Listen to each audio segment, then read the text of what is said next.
Holy icicles! In their daily pursuit of justice, our superheroes characters do battle with the world's most evil villains. Where will the next evil villains come from? Maybe you will create them in Post Superheroes Create a Villain Contest. Grand prize. 9 kids win a one-week trip to Hollywood. They'll have breakfast with these superheroes. And the villain they've created. Second prize, 1,000 win bicycles. Millions will enter, and everyone who does gets Superheroes Puffy stickers. Details on specially marked boxes of Alphabet, Super Sugar Crisp, Honeycomb, and Pebble cereals. You can draw and paint your villain in the picture provided. 3 different pictures. Superman, Wonder Woman, Batman and Robin. 3 grand prizes per picture. The most original villains win. Holy Hollywood! Post Superheroes Create a Villain Contest. Details on specially marked boxes of Alphabet, Super Sugar Crisp, Honeycomb, and Pebble cereals.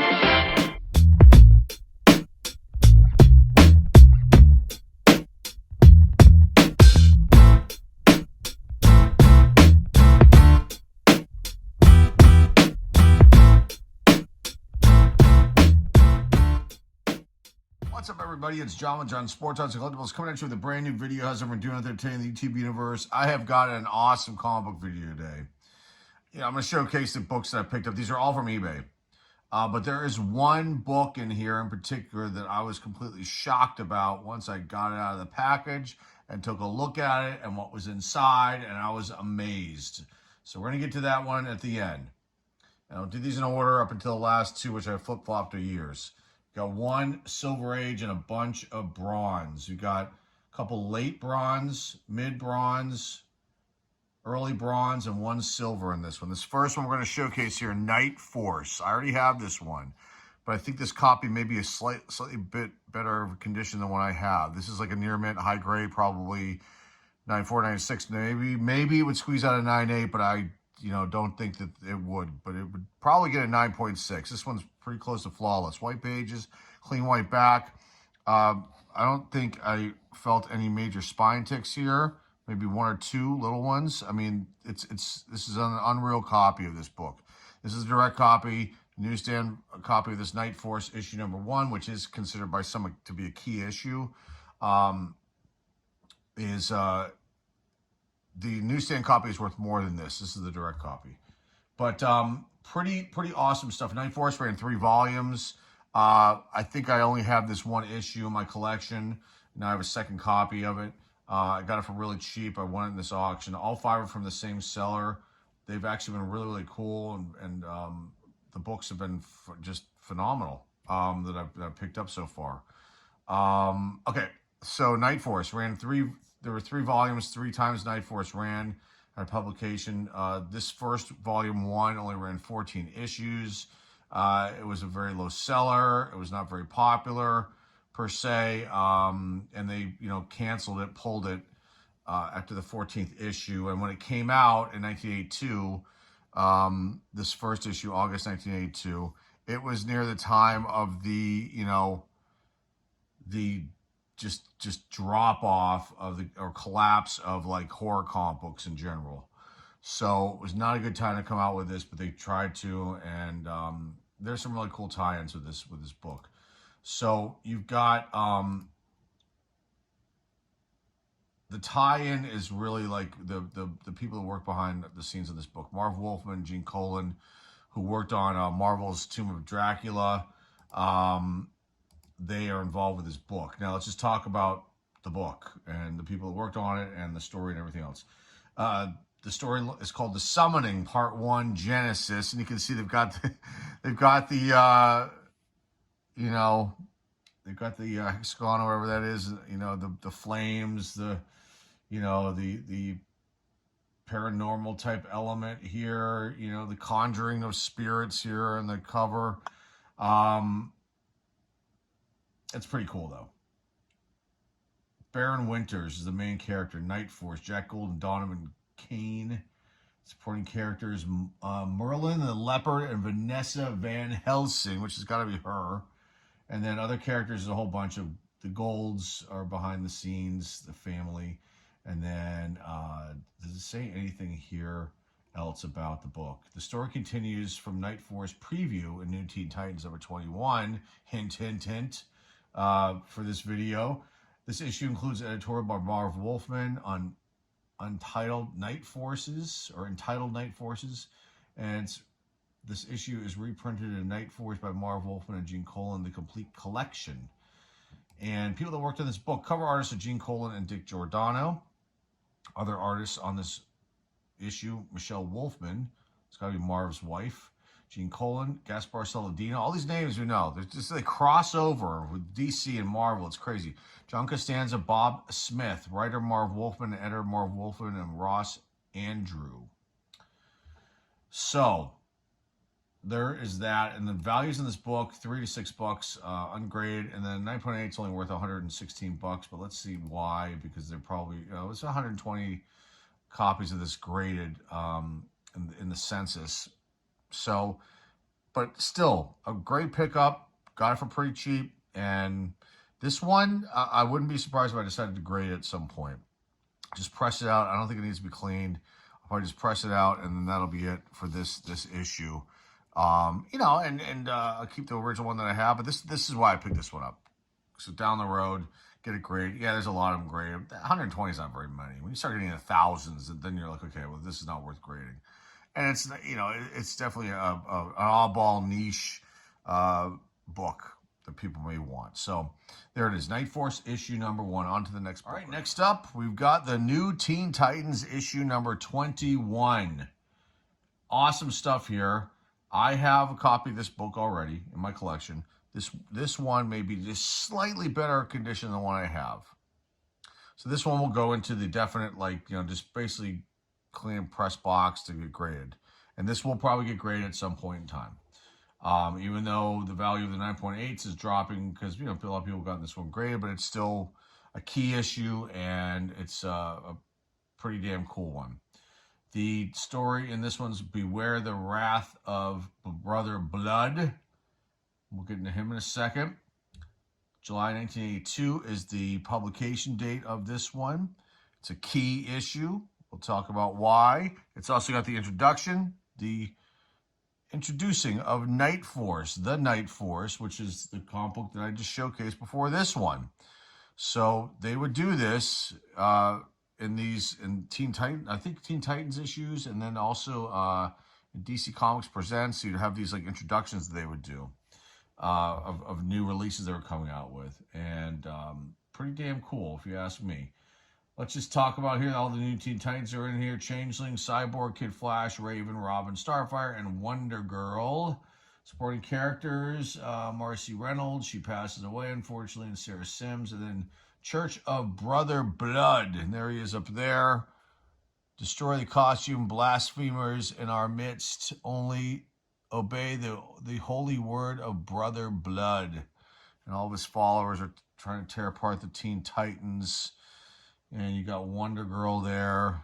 Boy, they made her look like a vixen. Other characters: Donald Reynolds. The Houston Astros show up. I don't know how. I will look at some point. The Yankees, they must be playing each other. The Yankees, the Monitor makes a first appearance, and that's it we're going to get into with this issue. But as far as why it's a key, it's the first appearance of Brother Blood, obviously, and Mother Mayhem. First appearance of Baron Winters, and that's from the Night Force story. First appearance of Vanessa Van Helsing, again from the Night Force introduction comic book that's in this one. And the first appearance of Merlin the Leopard, all from the Night Force issue. Okay, cover artist George Perez. Other artists on this: Adrian Roy, Michelle, Wolfman, George Perez, Gene Colan, Gaspar Saladino, Ben Oda, John Costanza, and then Romeo Tang Hai, name I haven't seen before. Len Wein is the editor, writer Marv Wolfman. Publication date, June 30th, 1982. The New Teen Titans, issue number 21, a key issue. Awesome stuff right here. 9.8's worth $95 to $100. Ungraded $6 to $10. Paid less than that for this. This was another auction win. There have been 540 of these graded. That's probably why the value of the 9.8s isn't as high as it probably should be. But still very, very cool stuff here. The New Teen Titans issue number 21. So let's go backwards in time to the middle of the Bronze Age in the next book. And then we've got a Silver Age book. And then we're going to jump back to the Bronze Age book with the awesome find that I got with these pickups. So let's go to the next book right now. We have one badass cover here of Knight Rider issue number 6. Now, these are reprint stories inside this issue. And they had to change the name of Knight Rider because it's tie-ins of something with a clan, the name.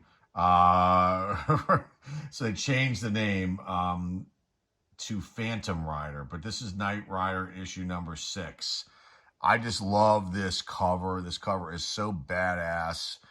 Gil Kane did the cover of this one, and this is just super, super cool. Not a key issue, but I saw it. I got it for pretty cheap, and I'm like, this is a key issue. This is so damn cool. I must have this issue. Okay, let's talk about, we can go into the whole Knight Rider, Ghost Rider, that's who this is, Ghost Rider situation. And I will leave a Wikipedia link down below if you're interested in learning more. But I've always liked Ghost Rider. I have just a handful of Ghost Rider comic books, not the Western ones in my collection, but this is like, there's a progression of the character going back, starting in the 60s up until, when they switched him over and the after this. So it's very cool stuff. Okay, so these are reprinted stories. You've got just one in here. Behold a Flaming Star, which is a reprint of the first story from Ghost Rider issue number 6. And you got Ghost Rider Carter Slade here on the cover, and a bunch of supporting characters, and the first appearance of Towering Oak, which is the antagonist in this story. And let's just see if there's anything noteworthy. Nothing here really at all written about this issue as far as the synopsis goes. Now, Gil Kane did the cover. Other artists on this, obviously, Gil Kane, Dick Ayers, Al Kurzrock. I think I'm saying that correctly. Dick Ayers, Gary Friedrich were the writers on this. Editor Stan Lee, and cover artist, like I said, Gil Kane. August 10th, 1975 was the publication date, and then it says here May on this one website. The release date, the cover date's August 1975. So the release date was May 20th, 1975. Very cool stuff here. Definitely kick-ass cover. 9.8 is worth almost $500, $467. Ungraded $10 to $15. Paid way less for this one, too. High grade copy, probably 8-ish, maybe a little higher than that. Is there anything really wrong with it that badly that I can see? There's a tiny little dirt here, but I can probably clean that off. Corners seem to be pretty good. The back was pretty nice in this one. I think it's got white pages. So maybe I would grade a little higher. Maybe we could get a 9. I'm not sure. I don't know if I can get this grade or not. Let's just go over in the collection. We'll see. We'll find out. But just want to share this one. Knight Rider issue number 6 of 1975. Okay, on to the next book, which is a Silver Age book, a really cool one, and then we'll get into the last one. All right, next up, we've got a Silver Age book, a Harvey Comics release. I saw this in the auction. I was like, what the heck is Spy Man? I know I've seen the name before, and I was looking it up, and I was like, holy smokes, I got to try to get this. This isn't uncommon, this issue number 3, but it can be an extremely valuable one. And I trusted this seller enough to bid on this, and I got this, and it's got some flaws. They were calling it like a fine to very fine. It's like a 6 to maybe a high 7. Maybe it would. They're probably right. And the book's probably worth, if you get it graded and it comes around there 100, somewhere to 100, 150 bucks, something like that. So I looked at this from that perspective, because I got this for a pretty good deal on the auction. I won it, and obviously, was very excited about it. But this was like a completely short-lived series that Harvey tried to come out with, and Harvey had Richie Rich and all kinds of other. Little Dot, was she part of it? I mean, Baby Huey, maybe. I don't even know all the Harvey titles, but this was like part of their thriller series that they tried to come out with their hat out in the mid-60s, and this only ran for 3 issues. It's the last issue from February 1967, a couple years before I was born. And issue 1 is extremely valuable, and I think it might be considered a key. This is not considered a key or a minor key, I don't think. at all. But it's issue number 3, the last issue. The cover is, I don't even want to, it's effing awesome. I'm trying to drop any swear words in these comic book videos. You got Spy-Man's robot hand right there. Can the agents of liberty resist the machine that controls men's minds? Right there, the old looking robot. This is so badass. So damn cool. Top Secret Adventures, Spy-Man. I mean, this is badass. That's all I can say. Got everybody bowing down here, being brainwashed by the robot. It's just super awesome stuff right here. Okay, so storylines on these: Death of Spy-Man and The Terrific Teen are the 2 stories in this issue. You've got, let me see if it says the date here. It says 1966, but it's 67. They're wrong on the one thing. Publication date, February 10th, my birthday, 1967, but 2 years before I was born. Wow, that's kind of interesting and cool. Very cool. Joe Simon did the cover of this one. He also was the editor. Otto Binder was the writer. And other artists on this: Joe Simon, Bill Drott, Carl Filfer, Pleufer. I don't know if I'm saying his name right or wrong. And Gaspar Saladino, another name that we always mention here with these books where we talk about behind-the-scenes people. Spy-Man issue number 3. Okay, you ready? Ungrade, $18 to $25. I definitely paid less than that for this. And a 9.8 in this book is worth almost $1,400, $1,341. Yes, indeed. But this is not a 9.8. But I just like to throw this hypothetical numbers out there to show you like the possibility of some of these books if you can ever find them in that this kind of high grade. It's amazing to me. But this is such a cool copy, and I knew there was another guy who wanted this because he tried to get it the last second. I sniped it. I figured out the system on eBay, and I usually win when I go and do my sniping near the end of it. But this guy was, I'm sure he was not thrilled. This person was not thrilled that they did not win this because, you could tell they were frantically trying to do something with a few seconds to go, and it just didn't work. So anyway, there you go. Spy-Man issue number 3, a Silver Age book. Just very, very cool stuff. I mean, it's got some flaws on it. It's got some spine, takes a little markup here, down here. But in general, it's just a really nice copy. And this one will, at some point, probably get graded. And, this would look awesome in a slab, I must say. I can just imagine it in a CGC slab. It would look pretty cool. So, okay, that's it for this one. And let's get into the last book, which was just originally an incredible pickup, but then once I got it here, once it came in the mail, we're gonna check it out. Let me show you what I'm talking about. Book of the video, a key issue, E-Man issue number 1 from Charlton Comics from 1973. October 10th, 1973 is the publication date. And I didn't have this one. Now, this was reprinted in 1977 by Modern Comics, and they came out with a reboot of this E-Man character. I think it was through First Comics, which I showcased. I think I showcased the first issue of that one. But they were calling this like very fine, maybe fine, very fine. So I don't think it's going to be 6. It's probably like in the 7 to 8 range, somewhere in there grade-wise.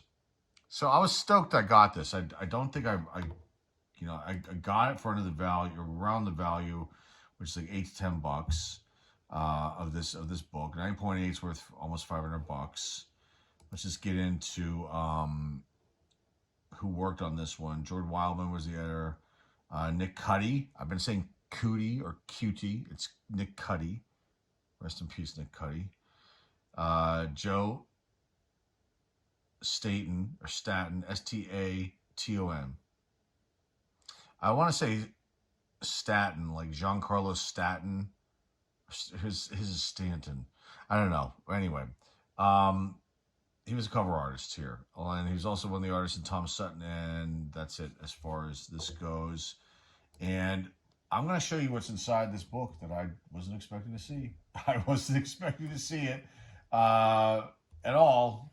And let's just see if I can give you any other information before we get into into what's inside here. Let me just open this up and see if this comes up. Here we go. The beginning is the storyline here, and that's all I have. I can't open it up. It's not letting me. Okay, let's get into what's inside this book. So I got this, and I went through the other ones, and I was like, oh, these all look great. I get to E-Man. Let's take this out. And I'm thinking, oh, this looks phenomenal. And what I usually do is when these things arrive, I always check them out and look to make sure that everything looks good in the light, and see what kind of real flaws are on there, because it's hard to tell, like with with photographs on eBay. And some sellers do a great job. Some like try to enhance it, and then you get the book and you're like, hey, this doesn't look anything like what the photos look like, and the book looks worse in person. But that wasn't the case with this seller. He does a pretty good job with this stuff. So I was excited to see this one. The backs, this is the paper quality isn't as good on Charlton Comics, which I've learned over time here by doing these videos and getting Charlton books, which I didn't have very many in my collection growing up. And because the company was really, really cheap, people know that. Regardless, nice copy. Okay, I open it up and look and check this out. There you go. Signed. Now, it says to Eric, whoever Eric might be, but it's signed by the creators of E-Man. And that, to me, is freaking awesome. I mean, you've got the cover artist here, the writer here, and the creators of E-Man in issue number 1 on a pretty nice copy of this book with what looks to be white pages. I mean, this to me was like an incredible find. Now, I've compared the autographs to the signatures here to the other signatures, and they match up. So this will go out to JSA at some point to get authenticated, and then I'll probably just, I don't know. Part of me wants to, put it up on the for sale. Part of me wants to keep it. I don't know. I can always get another copy of E-Man. Or maybe I keep this because this is like really, really rare. I think there's only one copy that I could see in the population of the graded ones, which 144 have been graded. I think there might have only been one issue that was signed of this, and it was a 7.5 or an 8.5 or something along those lines. So there you go.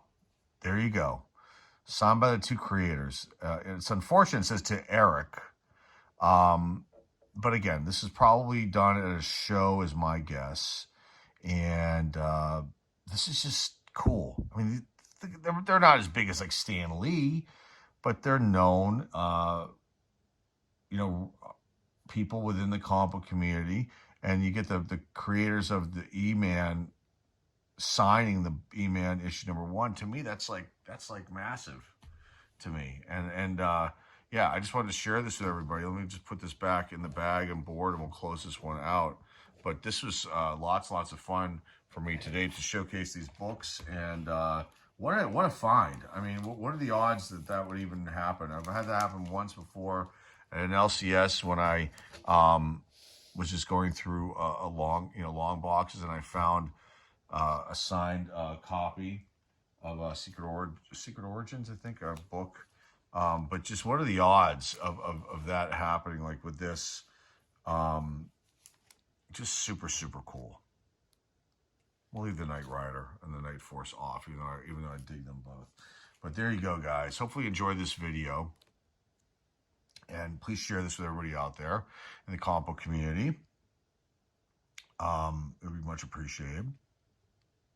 And remember, if you're new here and you like what you see and hear here, please hit the subscribe button.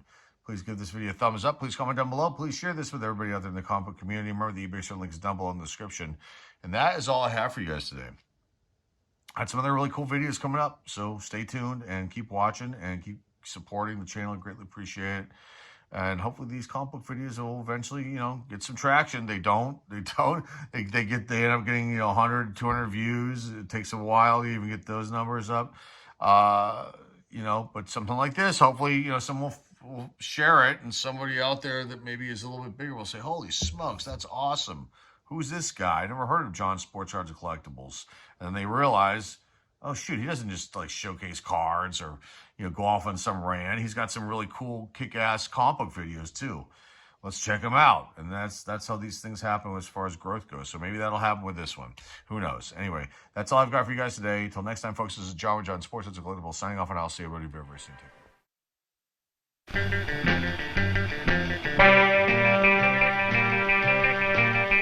If I can only get unstuck, I'll be swinging at one of my most fearsome foes next week.